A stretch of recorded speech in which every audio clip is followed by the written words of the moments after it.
ಅರ್ಥಶಾಸ್ತ್ರ ವ್ಯಾಕರಣ ಅರ್ಥಶಾಸ್ತ್ರಜ್ಞರು ಪ್ರಸಿದ್ಧ ಗ್ರಂಥ ವರ್ಷ ಮತ್ತು ಅಧ್ಯಯನದ ವಸ್ತು.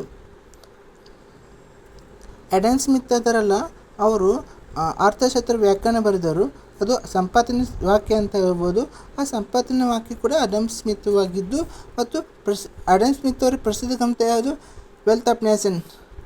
ವೆಲ್ತ್ ಆಫ್ ನೇಷನ್ ಅಂತ ವೆಲ್ತ್ ಆಫ್ ನೇಷನ್ ಗ್ರಂಥ ಯಾರು ಅಂತ ಕೇಳಿದಾಗ ಆಡಮ್ ಸ್ಮಿತ್ ಅಂತ ಹೇಳ್ಬೇಕು.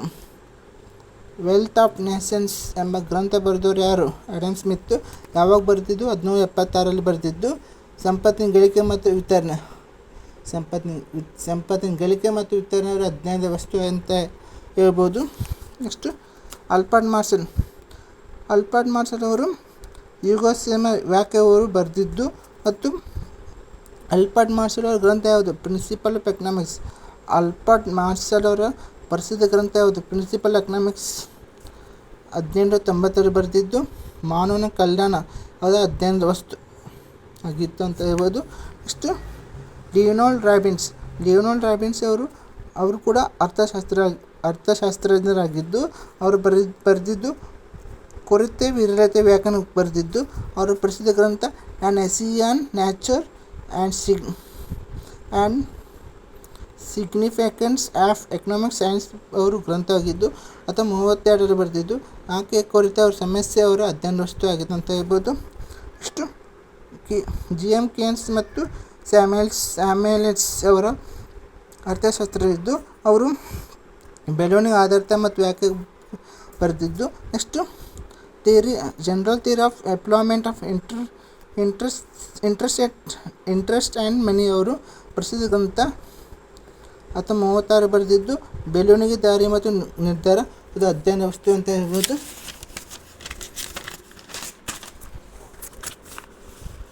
ನೆಕ್ಸ್ಟು ಕೌಟಿಲ್ಯ ಅದು ಎಲ್ಲರಿಗೂ ಗೊತ್ತಿದೆ ವಿಷಯ.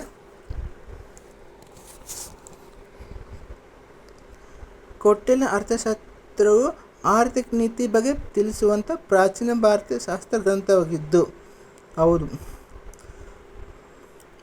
ಕೌಟಿಲ್ಯನನ್ನು ವಿಷ್ಣುಗುಪ್ತ ಚಾಣಕ್ಯ ಅಂತ ಕರೀತಾರೆ. ಕೌಟಿಲ್ಯಗಿರುವ ಇನ್ನೊಂದು ಹೆಸರನ್ನು ವಿಷ್ಣುಗುಪ್ತ ಮತ್ತು ಚಾಣಕ್ಯ ಅಂತ ಕರೀತಾರೆ. ವಿಷ್ಣುಗುಪ್ತ ಮತ್ತು ಚಾಣಕ್ಯ ಯಾರನ್ನು ಕರೀತಾರೆ ಅಂದರೆ ಅದು ಕೌಟಿಲ್ಯ ಕರೀತಾರೆ ಅಂತ ಹೇಳ್ಬೋದು. ವಿಷ್ಣುಗುಪ್ತನು ತಕ್ಷಶಿಲಾ ವಿಶ್ವವಿದ್ಯಾಲಯದಲ್ಲಿ ಅರ್ಥಶಾಸ್ತ್ರ ಪ್ರಾಧ್ಯಾಪಕನಾಗಿದ್ದ. ಇವನು ಕೌಟಿಲ್ಯದನಲ್ಲ, ಇವು ತಕ್ಷಶಿಲಾ ವಿಶ್ವವಿದ್ಯಾಲಯದಲ್ಲಿ ಪ್ರಿನ್ಸಿಪಾಲ್ನಾಗಿದ್ದ. ಯಾವ ಸಬ್ಜೆಕ್ಟು? ಅರ್ಥಶಾಸ್ತ್ರ ವಿಷಯದಲ್ಲಿ ಪ್ರಾಧ್ಯಾಪಕನಾಗಿದ್ದ ಅಂತ ಹೇಳ್ಬೋದು. ಕೌಟಿಲ್ಯನು ಅರ್ಥಶಾಸ್ತ್ರದ ಪಿತಾಮಹ ಅಂತ ಕರೀತಾರೆ ಹೌದು. ಇಷ್ಟು ಮೈಸೂರಿನಲ್ಲಿರುವ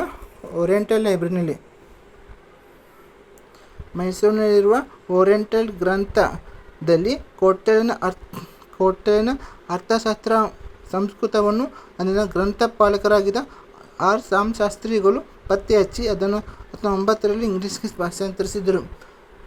ಮೈಸೂರಿನ ಓರಿಯೆಂಟಲ್ ಲೈಬ್ರರಿ, ಆ ಲೈಬ್ರರಿ ಒಳಗೆ ಗ್ರಂಥಪಾಲಕರಾಗಿದ್ದರು ಯಾರಿಂದ? ಶಾಸ್ತ್ರಿ ಅವರು ಏನು ಮಾಡ್ತಾರೆ? ಕೌಟಿಲ್ಯನ ಅರ್ಥಶಾಸ್ತ್ರವನ್ನು ಪತ್ತೆ ಹಚ್ತಾರೆ. ಆ ಪತ್ತೆ ಹಚ್ಚಿದ ಮೇಲೆ ಅದು 1909 ಅದು ಇಂಗ್ಲೀಷ್ಗೆ ಟ್ರಾನ್ಸ್ಲೇಟ್ ಮಾಡ್ತಾರೆ. ಯಾರು? ಡಾಕ್ಟರ್ ಶಾಸ್ತ್ರಿ ಅವರು ಗ್ರಂಥಪಾಲಕರಾಗಿದ್ದು ಅಂತ ಹೇಳ್ಬೋದು. ಅಷ್ಟು ಅರ್ಥಶಾಸ್ತ್ರ ಬೈಬಲ್ ಯಾವುದು? General theory of employment interest and money 1936.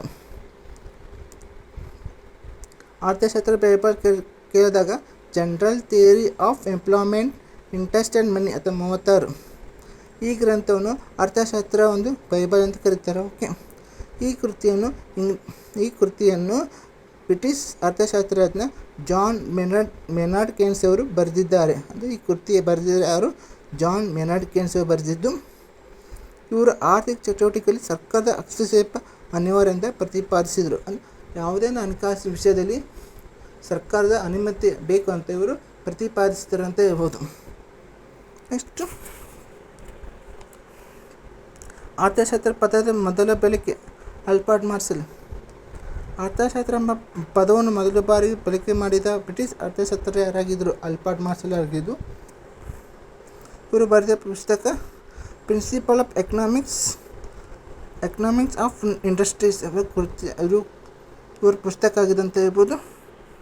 Albert marshal ಅವರು ಮೊದಲ ಬಾರಿಗೆ ಪೂರೈಕೆ ಮತ್ತು ಬೇಡಿಕೆ, ಪೂರೈಕೆ ಪರಿಮಿತಿ, ಪ್ರಯೋಜನ, ಉತ್ಪಾದಕ ಖರ್ಚು ವೆಚ್ಚ ವಿಚಾರವನ್ನು ಇವರು ಪುಸ್ತಕದಲ್ಲಿ ಬರೆದಿದ್ದಾರೆ. ಅಂದರೆ ಉತ್ಪಾದನೆ ಎಷ್ಟಾಯಿತು ಮತ್ತು ಅದರ ಪೂರೈಕೆ ಎಷ್ಟಾಯಿತು, ಅದ್ರ ಬೇಡಿಕೆ ಎಷ್ಟಾಗಿತ್ತು ಅಂತ ಎಲ್ಲವೂ ಅಂದಾಜು ಮಾಡಿ ಆ ಪುಸ್ತಕಗಳು ಅದರ ಪುಸ್ತಕದಲ್ಲಿ ಬರೆದಿದ್ದಾರೆ ಅಂತ ಹೇಳ್ಬೋದು.